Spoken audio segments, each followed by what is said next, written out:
तो दोस्तों आइए चलते हैं, आज सुनते हैं फिर से कहानी चांदपुर की चंदा पार्ट 8, जिसको लिखा है जैसा कि आप जानते हैं अतुल कुमार राय जी ने, और सुना रही हूँ मैं आरती। तो चलिए सुनते हैं कहानी। तेरे इश्क ने यूं दीवाना किया, जमाने से मुझको बेगाना किया। दीवाने तेरे प्यार में बड़ा ही बुरा हाल है। खड़ी हूँ तेरी राह में, न होश है न ख्याल। एक मुलाकात डैश डैश डैश। ये आकाशवाणी का गोरखपुर केंद्र है। शाम के 6 बजने जा रहे हैं। आज ही हमारी सायंकालीन सभा यहीं समाप्त होती है। आज की हमारी सायंकालीन सभा यहीं समाप्त होती है। समाप्त सुनते ही सिलवट पर मसाला पीस रही पिंकी के चेहरे की चमक भी समाप्त हो गई। हाथ रुक से गए, नजरें सीधी हो गईं। भीतर हुक सी उठने लगी। उलझे बालों को सीधा किया और फिर मसाला पीसने लगी। तब तक काफी अंधेरा हो चुका था। रसोई वाली मड़ई में दिया जल रहा था। आजी को सांझ की दवाई खिलाने के लिए पूनम पानी गर्म कर रही थी। पिंकी ने रेडियो की तरफ उदास होकर देखा और मुस्कुरा उठी। उसे याद आया कि रेडियो पर गाना सुनने के लिए एक बार चाची ने इतना डांटा था कि उसने रेडियो की तरफ देखना भी छोड़ दिया था। 2 दिन गालियां सुनती रही, सिसक सिसक कर रोती रही। सब पूछते कि कहो पिंकी क्या हुआ। किसी ने कुछ कहा, लेकिन किसी ने ना किसी से कुछ कहा था, ना ही कुछ बताया था। बस कसम खाया कि आज के बाद रेडियो को आंख उठाकर नहीं देखना है। लेकिन हाय रे फिल्म सिर्फ तुम, हाय रे दीपक आरती का प्यार। इस एक गाने के लिए आज सारी कसम टूट गई। इस एक गाने के लिए कल सुबह से लेकर दोपहर और शाम से लेकर रात तक मीडियम वेव शॉर्ट वेव के स्टेशन बदलते बदलते हाथ दुखने लगे। आखिर इतनी मेहनत के बाद गाना आया भी तो जलते तवे पर पानी छिड़क कर चला गया। बस संतोष इस बात का है कि इस अधूरे गाने ने मन में एक स्फूर्ति जगा दी है। पिंकी अपने सारे गम भूल गई है। मसाले को कटोरी में रखकर उसने सोचना शुरू किया कि इन 2 दिनों में कितनी खुलकर सांसें आई हैं। हवा कुछ और ज्यादा मादक लगी है, फूल कुछ और ज्यादा सुंदर लगे हैं, कोयल को ज्यादा गुनगुनाई है, गाय के बछड़े पर ज्यादा प्यार आया है, सरसों के रंग में रंगाई धरती और खूबसूरत हो उठी है। महादेवी जी की कविताएं पहले से ज्यादा समझ में आई है। लेकिन ये कतई समझ में नहीं आया है कि उसे कैसे कैसे सपने आने लगे हैं। पढ़ने बैठती है तो न जाने क्या क्या पढ़ने लगती है, लिखने बैठती है तो न जाने क्या क्या लिख देती है। कभी स्वेटर की डिजाइन बनाती है तो कभी मेहंदी की डिजाइन। हर डिजाइन में एक दिल और दिल में एक चांद बना देती है और फिर चांद बनाकर जल्दी जल्दी मिटा भी देती है। और घर का सारा काम करना शुरू करे तो आफत ही आफत। पानी भरते, बर्तन धोते, झाड़ू लगाते हुए रुक जाती है। आज पहली बार दाल में नमक ज्यादा और सब्जी में कम हो गया। रोटी बनाई तो आटा चलाना भूल गई। और हद तो तब हो गई जब शीशे में मुंह देखने पर पूनम ने टोक दिया, सुबह से कितना बार बाल झाड़ू गिरे, पगला गई हो क्या। पिंकी लजा गई। कैसे कहें कि कितनी बार झाड़ेगी, कैसे कहें कि इस बसंती हवा में मिल रही फगुनी हवा का असर है कि प्रेम के अनजाने पक्षी उसकी बंद हो चुकी खिड़की पर आकर बैठते जा रहे हैं। कौतुक से भरा उसका मन कभी मंटू के बारे में सोच रहा है तो कभी दीपक और आरती के बारे में। और सोचते सोचते समूचा ध्यान खिड़की पर टंगे झोले जैसा टंगा जा रहा है। आज तो पिंकी मनोज भौजी से पूछ ही बैठी, ए भौजी, अब तो दीपक आरती की शादी हो गई होगी ना। भौजी इस मासूमियत पर खूब हंसी और चिढ़ते हुए कहा था, प्यार के हवा लग गया बबुनी को। पिंकी शर्मा गई। बक भौजी। फिर भौजी ने एक एक करके अपने ब्याह का फोटो दिखाया। ये देखो तुम्हारे फौजी भैया का तिलक चढ़ रहा है, ये बारात आ रही है, ये देखो उमेश चाचा बैठकर छोला खा रहे हैं, ये देखो कन्यादान ई रहा दुआर छिकाई और ई रहे गुरहत्थी कर रहे मोटुक भसुर जी। इन फोटो को देखते देखते ही पिंकी खो सी गई। भौजी ने अपने ब्याह के सारे किस्से सुना डाले। देखो देखो, इसमें तुम्हारे फौजी भैया माला पहना रहे हैं और ये देखो सिंदूरदान। पिंकी इस तस्वीर को देखती रह गई, मानो देखने से मन भर न रहा हो। ए भौजी, ब्याह में कितना सुंदर लगते हैं ना दूल्हा दुल्हन। भौजी ने फिर मजाक किया। ए बबनी, घबराइए नहीं, आपको आपका दूल्हा ऐसे ही मांग में सिंदूर डालेगा। पिंकी का मन इस चुहल से खिल उठा। तब तक विदाई की तस्वीरें आ गई। भौजी भी उदास हो गई और पिंकी भी। अचानक किसी ने दरवाजे पर आवाज दी, ए पिंकी, पूनम दीदी बुला रही हैं। भौजी ने 2 लड्डू देकर पिंकी को विदा कर दिया। कल आओ तो भैया को एक चिट्ठी लिख दो, तुम्हारी राइटिंग का बड़ा तारीफ करते हैं भैया। पिंकी ने कहा, ठीक है भौजी। इतना कहकर घर चली आई थी। तब से घर का काम करते करते मसाला पीसने बैठ गई कि इसी बीच उसका बहुप्रतीक्षित गाना रेडियो पर आया और आकर झट से चला भी गया। अचानक पूनम ने पिंकी को पुकारा, कहाँ दिमाग रहता है जी? चाचा तब से बाल्टी मांग रहे हैं, गाय दूहना है। पिंकी की चेतना वापस लौट आई। हाँ दीदिया, दे रहे हैं। झट से बाल्टी लेकर पिंकी दरवाजे पर आ गई। इस गाय को सानी पानी दे रहे उमेश चाचा आज न जाने क्यों बड़े उदास लग रहे हैं। गाय का दूध धोने में उनका एकदम मन नहीं लग रहा है। पूनम की उदासी उनसे देखी नहीं जा रही। आज गांव के दीना ने खबर दी है कि पूनम का दूल्हा शहर में ही दूसरी शादी कर लिया है।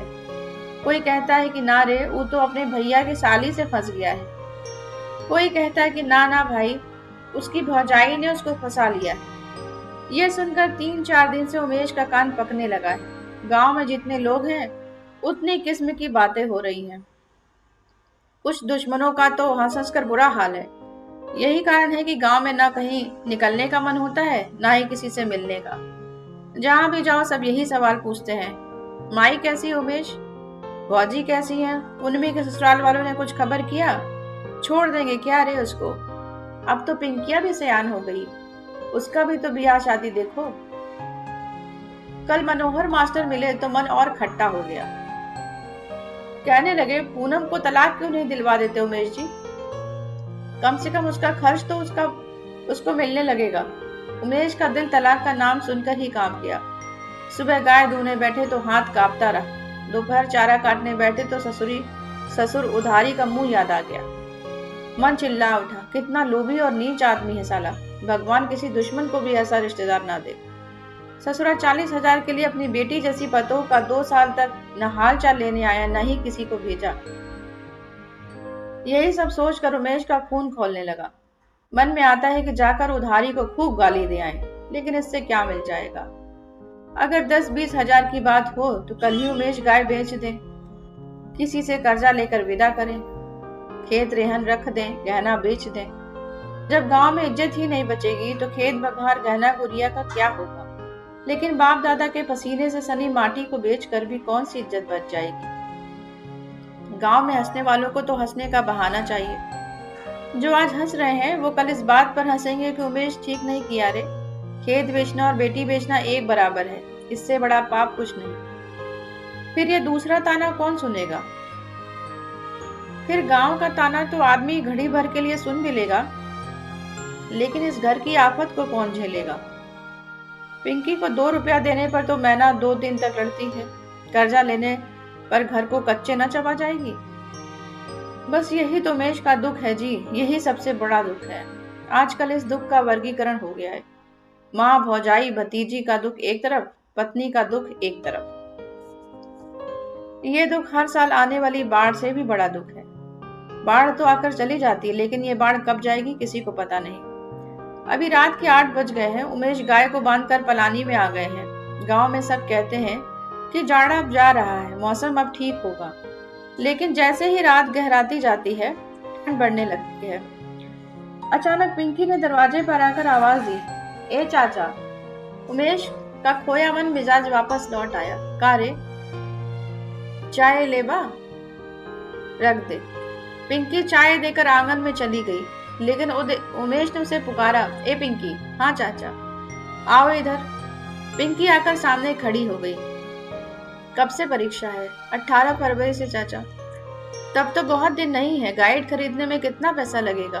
300 चाचा।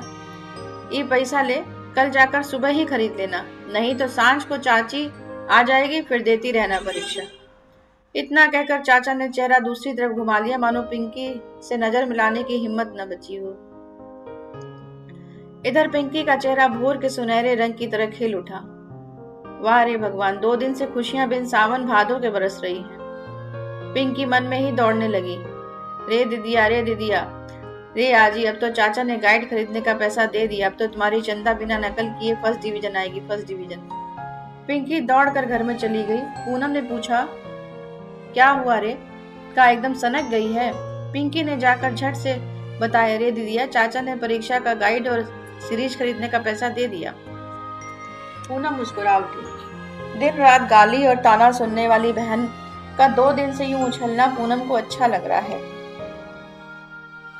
लेकिन इस क्षणिक सुख की अंतिम परिणति जानकर वो उदास होती जा रही है। दिल से आवाज आती है, बस आज भर पिंकी, कल से तो फिर चिनार हरजाई सुनना ही है। लीजिए आ गई समस्या। अब पिंकी पैसे कहाँ रखे? गुल्लक में? नहीं नहीं, गुल्लक में नहीं। ना जाने कितने गुल्लक तो मुंह बाए बैठे हैं। गुल्लक में सिक्कों की खनक से मन कितना खिल उठता है। एक अनजानी खुशी घिर आती है। लेकिन हाय रे भाग्य, आज तक कभी 5 रुपया से ज्यादा उसके पास रहा ही नहीं। लेकिन आज तो 300 है। पिंकी उसे 4 बार गिनती है। 50 का 2, 100 का 2, कुल मिलाकर 300। अचानक उसे याद आया कि कल चाची के आने से पहले वो जाकर गाइड न खरीदी तो आफत हो जाएगी। चाची की डांट तो वो तो सुन लेगी, लेकिन चाचा, वो नहीं सुन पाएंगे और पिंकी से चाचा का मुंह देखा नहीं जाएगा। उसने देखा चूल्हे के सामने स्कूल वाला बैग टंगा है। उसने झट से बैग खूंटी से उतार लिया और सोचने लगी कि बैग में पैसा स्थिर रहेगा, बिल्कुल उस मुड़े हुए कागज की तरह। कागज को याद करते ही जिगर में हलचल सी हो गई। बैग का चेन खोलते ही पिंकी गुनगुना उठी, प्यार के कागज पे दिल की कलम से पहली बार सलाम लिखा, मैंने खत महबूब के नाम लिखा। गाना गुनगुनाते काव्य संकलन की किताब निकल आई। वही पन्ना फड़फड़ाने लगा, मेरी प्यारी चंदा, प्यारी पिंकी। उसका मन बोल उठा, उफ, बस भी करो, हम इतने प्यारे होते तो दिन रात चाची की गालियां सुनते। लेकिन जैसे मिठाई देखकर छोटे बच्चे का मन ललचाता है, वैसे चिट्ठी को देखकर पिंकी का मन ललचने लगा। जब से सिर्फ तुम देखकर लौटी है, बार बार मन करता है कि खोलकर पढ़ ले, देख ले कि मंटू ने क्या लिखा है। कहीं दीपक की तरह गाना तो नहीं लिख दिया, या आरती की तरह हालचाल तो नहीं पूछा है, कहीं शायरी तो नहीं लिखा है ना। अचानक बाल सुलभ मन उत्सुकता की आंधी में उड़ने लगा। हाथ जैसे ही खत खोलने को बढ़े, चाचा ने जोर से डांटा, पिंकी अरे। हाँ चाचा। क्या कर रही है तब से? जल्दी रोटी बना, माई को दवाई खिलाना है। हाँ चाचा, बस जा रही हूँ। उफ, बीमार माँ का नाम आते ही पिंकी सब कुछ भूल जाती है। माँ को दवाई देने में देर हो गई, सच में वो पगला गई है क्या? ये सोचकर जल्दी जल्दी बैग रख दिया, शॉल को खटिया पर फेंक दिया। बस माई 2 मिनट रुक, झट से आटा सान कर चूल्हा जलाकर रोटी बना रही हूँ। आज ना जाने क्यों रोटी बनाना उसे अच्छा लग रहा है। तवे पर जाते ही रोटी झट से फूल जाती है, एकदम गोल, मंटू के चेहरे जैसी। रोटी देखकर पिंकी मुस्कुरा उठती है, सोचने लगती है, आरती भी तो शादी के बाद अपने दीपक के लिए ऐसी ही रोटी बनाती होगी ना। ये फिल्म वाले हीरो हीरोइन का ब्याह तो दिखा देते हैं, उसके आगे क्या वो नहीं दिखाते हैं। अरे आगे का भी तो दिखाना चाहिए ना, कि कैसे शादी हुई, कैसे सास ससुर मिले, सास झगड़ा तो नहीं कर रही है, नंद कैसी है, और कब बच्चे हुए। बच्चे का मुंह हीरो जैसा हुआ कि हीरोइन जैसा। अचानक पिंकी को यह सोचकर हंसना आ गया और उसके होंठ खुद ब खुद हिलने लगे। काश मेरा दिल भी कोई कागज का टुकड़ा होता, रात को तेरी बाहों में तकिए के नीचे सोता। मन गिटार के तार की तरह बजने लगा। लेकिन पहली पहली बार मोहब्बत की है, गुनगुनाने के पहले ही वो चुप हो गई। पिंकी ने देखा कि आज तो चमत्कार हो गया। एक झटके में सारी रोटियां बन गई। मन उड़ने लगा, पूरा चांदपुर आंखों के सामने घूम गया। उसका स्कूल, उसकी क्लास, उसके मनोहर मास्टर, क्लास में बैठा वो मंटू नामक लड़का, जिसे उसके नाम का मतलब तक नहीं पता है। ना जाने कैसे इंटर पास होगा, पगला। ना जाने क्या पढ़ता लिखता होगा। लेकिन पिंकी कल से पढ़ेगी, कल स्कूल जाएगी और मनोहर मास्टर से मिलेगी, सखी सहेली से हाल चाल पूछ आएगी। लेकिन ये किस रेडियो से आवाज आ रही? पिंकी चौकन्ना हो गई। किसी से तुम प्यार करो तो फिर इजहार करो, कहीं ना फिर देर हो जाए। अभी आप सुन रहे हैं फिल्म अंदाज का गीत, जिसे आवाज दी थी कुमार सानू और अलका याग्निक ने। पिंकी रेडियो की आवाज सुनकर सोचने लगी, लगता है चाचा ने ही रेडियो चालू किया है। सब बढ़िया बढ़िया गाना रात में ही आता है। मनोज व भौजी एकदम सही कहती हैं। लेकिन चाचा की याद जैसे ही आई, वो खाना देने की तैयारी करने लगी। थोड़ी देर में सबने खा लिया और फिर चाचा ने फिर हिदायत दी, देख पिंकी, सुबह 11 बजे तक किताब लेकर चली आना, वरना महारानी कल आ रही है। पिंकी ने आश्वस्त किया कि वो कल जल्दी लौट आएगी। रात के 10 बज गए, चांदपुर सोने लगा है। माघ फागुन की हवा कानों में को सहरा रही है। पिंकी ने झट से कान बांध लिया है। घर के बाहर कुत्ते बोल रहे हैं। उत्तर टोला में कुत्ता बोलता है तो दूसरा पश्चिम टोला से बोलता है, मानो एक कुछ पूछ रहा हो और दूसरा कुछ जवाब दे रहा हो। किताब में भी तो लिखा है, सब जीव जानवर अपनी अपनी भाषा में बोलते बतियाते हैं। सब प्यार मोहब्बत करते हैं, बस आदमी नहीं कर पाता। इधर माँ को खांसी आ रही है। पूनम ने सिरप दिया लेकिन किसी काम का नहीं है।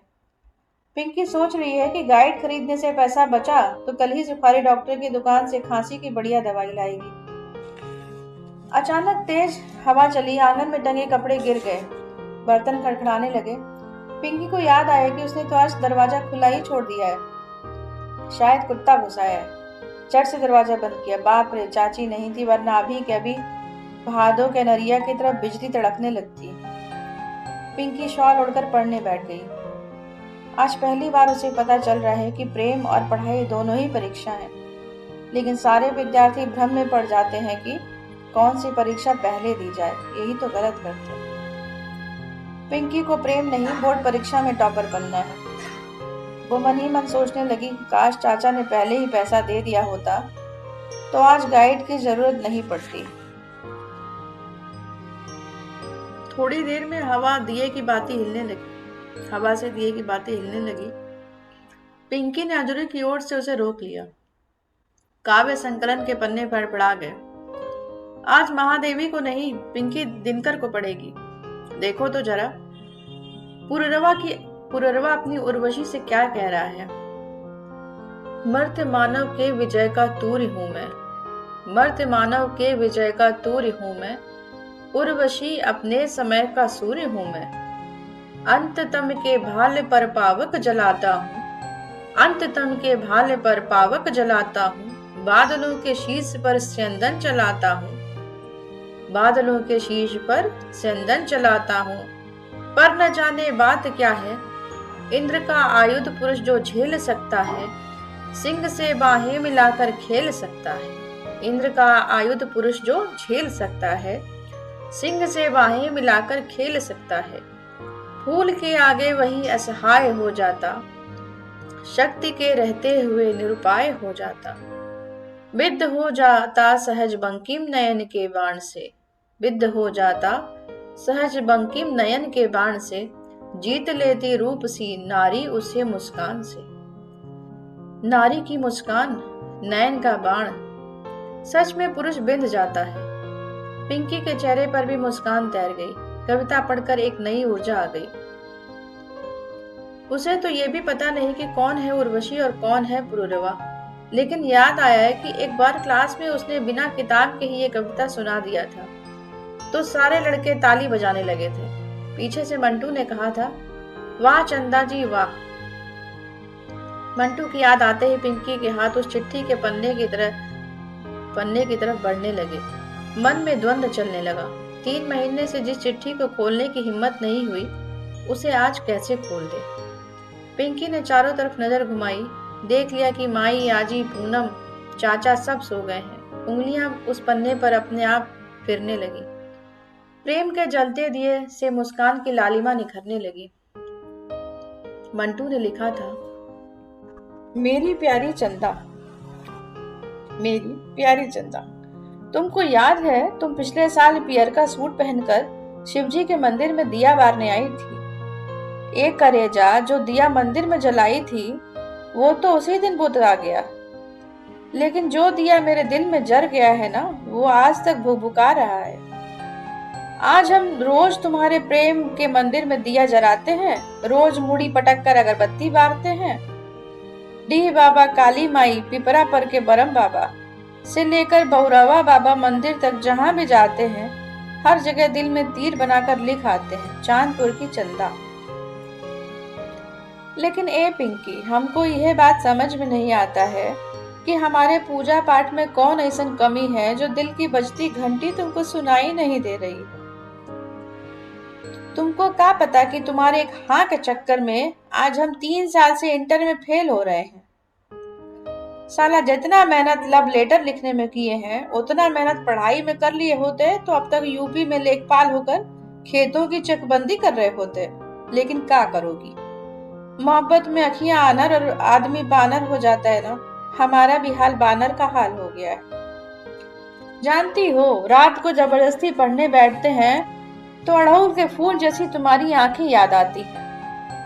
खाने बैठते हैं तो याद आती है तुम्हारी गुड़ जैसी मिठकी बोली। सोने जाते हैं तो तुम्हारा सुग्गी जैसा चेहरा सोने नहीं देता है। नाव चलाते हैं तो तुम्हारा मखमल जैसा दुपट्टा हाथों को बांध लेता है। मगर मंगर बुध बीएफए शुभ तो छोड़ो, अतवारों को मन नहीं लगता है। अब कैसे बताएं कि मन लगाने के लिए अखबार से काट काट कर करिश्मा कपूर, शिल्पा शेट्टी, प्रियंका चोपड़ा, लारा दत्ता सबका फोटो कमरे में लगाएं। लेकिन तुम्हारा जो फोटुआ दिल में सटा है ना, उसके आगे सब हीरोइन फेल है, सब। ऊपर से मौसी अलग डांट रही हैं, मनोहर मास्टर अलगे डांट रहे हैं, राकेशवा अलगे चिढ़ाता है।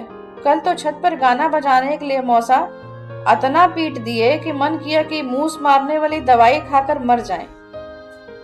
लेकिन ए पिंकी, बस तुम्हारी सुगुनी जैसा चेहरा देखकर इरादा बदल दिया। अच्छा ये सब छोड़ो, पता है कल हम सपना देख रहे थे कि तुम पियर का सूट पहनकर चांदपुर घाट पर नहाने आई हो और हम नाव चला रहे हैं। तुमको देखते ही हमारा दिलवा लल मोहरा की आटा चक्की की तरह दुखदुका रहा है। हम झट से अजय देवगनवा वाला स्टाइल में आंख मार दिए। तुम इस बार हमको देखकर भागी नहीं हो, बल्कि धीरे से आकर नाव में बैठ गई। और हम साला इतना खुश हैं कि डीनो मारियो जैसा मुंह बना के राज फिल्म का गाना गा रहे हैं, कितना प्यारा ये चेहरा है जिस पे हम मरते हैं। तब तक मौसा ने आकर पीछे से एक थप्पड़ लगा दिया। रे पाठा, उठ, जाके गोबर फेंक।